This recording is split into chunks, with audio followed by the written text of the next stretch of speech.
ভিতরে স্থান পাবে কে? চলুন নাই পরায়ণ ওকে বলে হযরত ওমর আমিরুল মুমিনিন।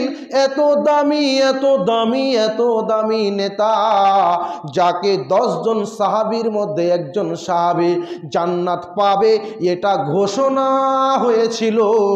আর জান্নাত প্রাপ্ত ঘোষণা ব্যক্তি হযরত ওমর রাদিয়াল্লাহু তাআলা আনহু। আমার মতন হতভাগা পুঁকা লাগা ঈমান নয়, তাদের ঈমানের কথা বলে। ভাইয়া, আমাদের কাছে যদি কেউ 5টি টাকা চাইতে আসে, আমাদের কাছে কেউ যদি 2টি টাকা চাইতে আসে, আমরা তাকে ধিক্কার দিই, তাকে ধিক্কার দিই, তাকে ধিক্কার দিই। কিন্তু হযরতে উমর এত দামি শ্রেণীর মানুষ হলেন, এত দামি শ্রেণীর মানুষ হলেন, একদিন রাত্রে সে তার যেন জনগণকে দেখার জন্য কে খেতে পেল কে খেতে পেল না, সে একদিন রাত বেরিয়ে গেল।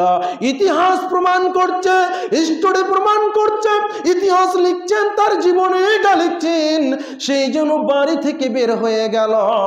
আর বাড়ি থেকে বের হয়ে দেখতে শুরু করলো কার বাড়িতে খাবার আছে না নেই, খেতে পাবে না নেই, খাবে না নেই, দেখতে শুরু করলো। বন্ধুরে আমার, এক জায়গায় বাড়ি থেকে কিছু মা, একজন মা তার সন্তানদের খাবার খাওয়াচ্ছেন, খাবার খাওয়াবেন, বাড়িতে খাবার নেই, কিছু খেতে পাই নাই। মা যেন পাথরের মতন কিছু চড়িয়ে দিয়ে টকবক টকবক করে ফুটাচ্ছে। আর ছোট্ট বাচ্চাগুলি বলছে আম্মা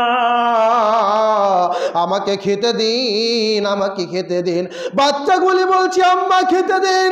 যেন বাড়িতে খাবার নেই, বাচ্চাদেরকে চুপ করে রাখার জন্য, বাচ্চাদেরকে চ্যালেঞ্জ করে রাখার জন্য মা যেন বুদ্ধি কায়সা করতে আসে। এমন সময় দেখতে পেল আমিনুল মুমিনিন, এমন সময় দেখতে যেতে যেতে যেতে মেয়েটি বলছে ও আমার দেশের রাজা, ও উমর, তুমি কি গরিবের ব্যথা বুঝো না? তুমি কি গরিবের ব্যথা বুঝো না? এই আওয়াজটা যেন আমিনুল মুমিনের কানে আসলো। ওই বাড়িতে কিছু শিশুর কান্না আসে, কি কান্না আসে, এমন তোমায় তার বাড়িতে দেখতে গেল। আর দেখতে গিয়ে বললো না যে আমি আমিনুল মুমিনিন, আমরা সামান্য একটা কম্বল বিক্রি করি, ফেসবুকে বিতরণ করি, তারপর গভর্নমেন্টে দিতা বলে আমরা ফেসবুকে ছাড়ি। আমরা একটা কাউকে সবজি কিনে দিই, ফেসবুকে দিই, আমরা আগে ভিডিও বানিয়ে ছাড়ি। নেতা বলল না আমি আমিনুল মুমিনিন, পরিচয় দিল না। এর খবর জেনে নিয়ে শটে নিয়ে নিচ্ছি। বাড়িতে খবর নিল, আর খবর নিয়ে সেখান থেকে বেরিয়ে চলে গেল।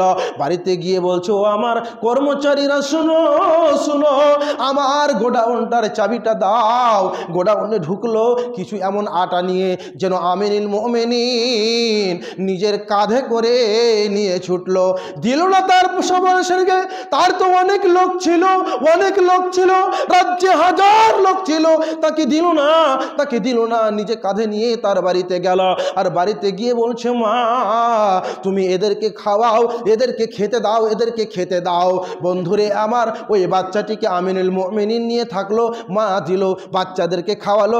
তারপরে বলছে আমি হলাম আমিনুল মুমিনিন হযরত ওমর রাদিয়াল্লাহু তাআলা আনহু। বন্ধুরে আমার, এই হযরত ওমর কেন এরকম করলো? এই জন্য আমার আল্লাহ তাবারক ওয়া তাআলা বলছেন ফাত্তাকুল্লাহ, তোমরা আল্লাহকে ভয় করো, তোমরা আল্লাহকে ভয় করো, আল্লাহকে ভয় করো।